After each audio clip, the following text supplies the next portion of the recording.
ఎదుటి వారి ఎడల దీన మనస్సు అను వస్త్రము ధరించుకొని మిమ్మును అలంకరించుకొనుడి. 1 పేతురు 5వ అధ్యాయము 5వ వచనం. బైబిల్ నందు 30 రకాల వస్త్రములను గూర్చి మనము చూడగలము.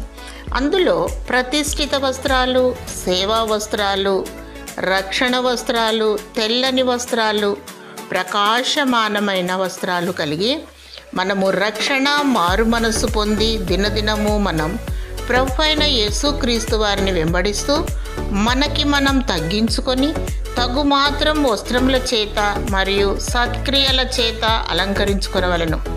అనాది సంకల్పము చేత జీవ గ్రంథమందు పేరు లిఖించబడి గొర్రెపిల్ల ముద్ర, జీవము గల దేవుని ముద్ర కలిగి మధ్యాకాశమునకు వచ్చినప్పుడు తరువాత వధువు గుంపులో ఉండి ఎత్తబడి ధరించుకొనుటకు ప్రకాశమానములైన నిర్మలమైన సన్నపునార బట్టలు ప్రభు ద్వారా పొందుకుంటాం.